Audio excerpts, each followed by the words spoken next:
तो चलिए दोस्तों, एक बार फिर मैं आप लोगों के साथ जुड़ गया हूं बिहार विधानसभा चुनाव को लेकर के एक बड़ी खबर के साथ। जैसा कि आप सभी जानते हैं कि कुछ ही महीनों के बाद बिहार की 243 विधानसभा की सीटों पर चुनाव होने वाले हैं और इसी विधानसभा सीटों पर होने वाले चुनाव को लेकर के सुप्रीम कोर्ट की तरफ से एक बड़ा आदेश दिया गया है, जिस पर इलेक्शन कमीशन ऑफ इंडिया की तरफ से बड़ा ऐलान कर दिया गया है। इस खबर और इस आदेश के बाद कहीं ना कहीं राजनीतिक पार्टियों के अंदर हड़कंप मचा है। दरअसल ये जो खबर है राजनीतिक पार्टियों के लिए ठीक नहीं है, वो कोई एक पार्टिकुलर पार्टी नहीं है, सभी की सभी पार्टियों को लेकर के है, जिसकी जानकारी हम आपको देना चाहते हैं। ये खबर हम और आप जो आम नागरिक है भारत का, उसके लिए बहुत बड़ी है और बहुत सही खबर है।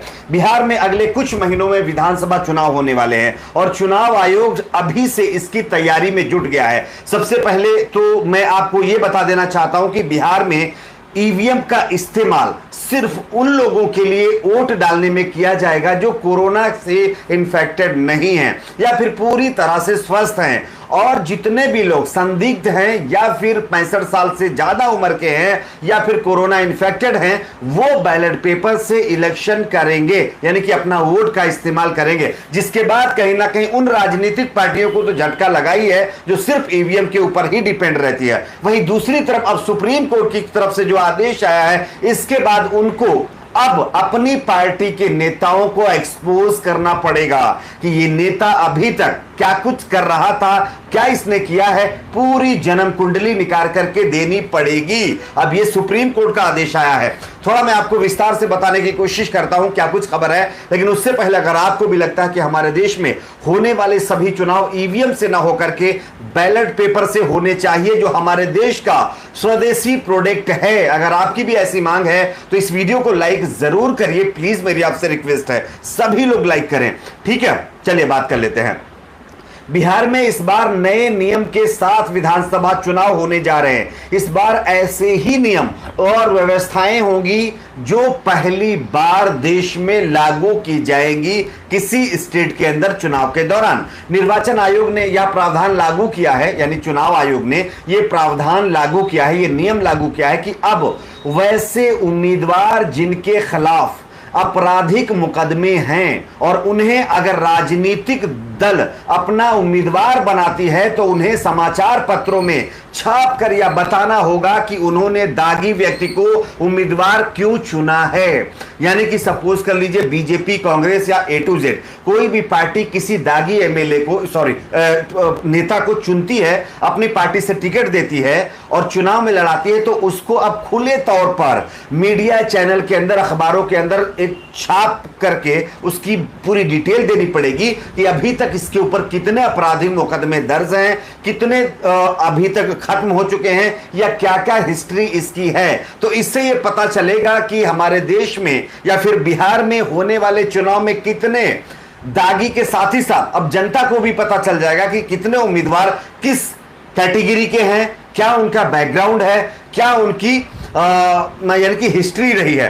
ठीक है, हाँ, तो यहां पर बताया गया कि राजनीतिक दल अपना उम्मीदवार अगर किसी आपराधिक मुकदमे से या फिर कोई ऐसे उम्मीदवार को बनाती है जिसपे ऊपर ऐसा कोई अपराध है और मुकदमे चल रहे हैं, तो उन्हें समाचार पत्रों में छाप कर यह बताना होगा कि उन्होंने दागी व्यक्ति को उम्मीदवार क्यों चुना है। चुनाव आयोग ने सुप्रीम कोर्ट के आदेश के मद्देनजर यह प्रावधान सभी मान्यता प्राप्त दलों के लिए लागू कर दिया है, जो बहुत अच्छी खबर है। अभी तो आप सभी जानते हैं कि हमारे बीच में कैंडिडेट उतार दिया जाता था, उसको पता ही नहीं चलता था कि इसका बैकग्राउंड क्या है, कितने इसके ऊपर केस चल रहे हैं, क्या किस कैटेगरी का है, क्या इसकी बैकग्राउंड हिस्ट्री है। लेकिन अब ये सारी चीजें आपको पता चलेंगी। पब्लिक डोमेन में ये सारी चीजों को शेयर करना पड़ेगा पार्टियों को, वो चाहे कोई भी पार्टी हो। ठीक है, चलिए पहली बात है हाँ, तो ये बिहार में इस बार नए नियम से जो चुनाव होने जा रहा है, इसमें दलों को बताना होगा कि दागियों को क्यों टिकट दिया। चुनाव आयोग ने बिहार की सभी 150 रजिस्टर्ड राजनीतिक दलों से ये कह दिया है, पार्टियों से ये कहा है कि इस बार अगर वे दागी उम्मीदवार को अपना प्रत्याशी बनाते हैं तो उन्हें यह बात सार्वजनिक रूप से बतानी पड़ेगी। पार्टी को टिकट देने की वजह बताने के साथ साथ यह भी सार्वजनिक करना पड़ेगा कि उम्मीदवार पर कैसे मामलों में मुकदमा दर्ज है, यानी कि कौन कौन से केसेस को लेकर के मुकदमा दर्ज है, कौन कौन सा क्राइम उसने किया हुआ है और उन पर किस तरह के अपराध का आरोप है। यही नहीं, राजनीतिक दलों को अखबारों में यह सूचना प्रकाशित करनी होगी। अगर कोई ऐसा नहीं करता है तो यह अपराध माना जाएगा और उसकी उम्मीदवारी के साथ ही साथ जो है उसकी कहीं ना कहीं जो राजनीतिक एक पारी है वो भी खत्म हो सकती है अगर कोई बिना बताए इस तरह का चुनाव लड़ता है। तो निर्वाचन विभाग ने निर्देश जारी करते हुए बताया कि अगर ऐसे लोगों को वो इस चुनाव में अपना उम्मीदवार बनाते हैं जिन पर अपराध का केस चल रहा है तो उनको 48 घंटे के भीतर फॉर्मेट C7 के तहत समाचार पत्रों में इसकी सूचना देनी होगी। चुनाव आयोग ने सुप्रीम कोर्ट के आदेश पर यह फैसला लिया है। वैसे कब लेता? चुनाव के इस आदेश के बाद माना जा रहा है कि चुनाव में दागी और अपराधी प्रवृत्ति के लोगों की जगह अच्छे उम्मीदवार बनाने में मदद मिलेगी ताकि सदन में साफ सुथरी छवि के लोग पहुंच सके। और ये बहुत ही सराहनीय कार्य है जो कि सुप्रीम कोर्ट की तरफ से मैं मानता हूं अभी तक का सबसे बेस्ट यानी कि फैसला है, क्योंकि आप सभी देख रहे होंगे हमारे प्रदेशों की विधानसभा में कैसे कैसे एमएलए बने बैठे हैं जिनके ऊपर सैकड़ों केसेस चल रहे हैं। वो आज एमएलए हैं जो बेचारे गरीब और जो साफ सुथरी छवि के नेता हैं वो आज जमीन पर बेचारे ऐसे ही फिर रहे हैं, उनका कोई मतलब पूछने वाला नहीं है। तो ये बहुत अच्छी बात है। आपको बताते कि इस साल के अक्टूबर और नवंबर में बिहार में विधानसभा के चुनाव होने हैं। बिहार की 243 सीटों के लिए विभिन्न पार्टियां चुनावी मैदान में होंगी जिनमें कई दागी चेहरे भी होंगे। ऐसे में निर्वाचन आयोग के इस नियम का पार्टियों पर क्या असर पड़ता है ये देखना बहुत दिलचस्प होगा। मुझे तो खुशी भी हो रही है, ये बहुत अच्छी बात है कि हम अब ये पता कर पाएंगे कि हमारे बीच आने वाला वो नेता जो हमसे वोट लेगा वो किस छवि का है, क्या उसका बैकग्राउंड है, कितने केसेस किए हैं, कौन से केसेस किए हैं। ठीक है, ये बहुत अच्छी बात है। खैर अब देखना है कि क्या कुछ होता है आगे। अब बात कर लेते हैं एक और खबर की। महाराष्ट्र में जैसा कि आप सभी जानते हैं कि एमएलसी अभी चुनाव हुआ है। एमएलसी चुनाव में कांग्रेस और शिवसेना की झड़प आप लोगों ने देखी है, लेकिन इस बार महाराष्ट्र में फिर से एक बार बड़ा शिवसेना को झटका लगा है और यह झटका किसी और ने नहीं दिया है, एनसीपी जो कि शिवसेना के साथ और कांग्रेस के साथ अभी चुनाव में है, यानी कि चुनाव बता रहा हूं, सरकार में है, महाविकास आघाड़ी सरकार में है। और खबर जो आ रही वो ये है कि महाराष्ट्र में रविवार को गठबंधन धर्म की गांठ कमजोर होती नजर आई। उप मुख्यमंत्री अजीत पवार जो सुबह 8 बजे पहले बीजेपी की तरफ से शपथ ले चुके थे, उनकी मौजूदगी में बारामती में राज्य की सत्तारूढ़ गठबंधन की अगुवा शिवसेना के 5 पार्षद घटक दल राष्ट्रवादी कांग्रेस यानी एनसीपी में शामिल हो गए हैं।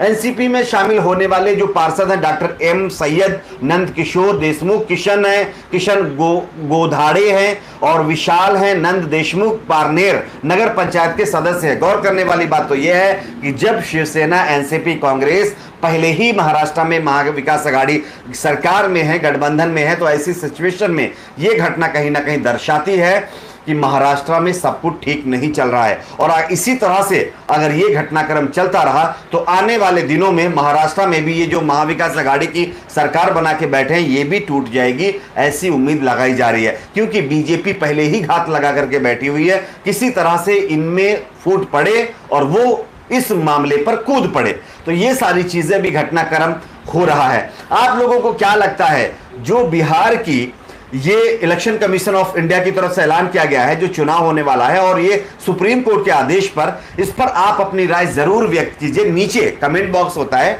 वहां पर जाकर के आप लिखिए कि किस तरह का ये फैसला है। और अगर आपको ये फैसला सही दिखता हो तो वीडियो को लाइक जरूर करिए। आपका एक एक लाइक बहुत इंपॉर्टेंट रहता है हमारे लिए और खास करके उन लोगों के लिए जो सच देखना चाहते हैं, क्योंकि मीडिया इन सारी चीजों को छुपाता है। मीडिया के अंदर वही चलता है जो सरकार की तरफ से इंस्ट्रक्शंस दिए जाते हैं। तो जैसे कि बहुत सारे लोग आरोप लगाते हैं इस मामले पर, मैं नहीं कह रहा हूं, राजनीतिक पार्टियां भी लगाती है और हर कोई लगाता है और आप देख भी रहे होंगे।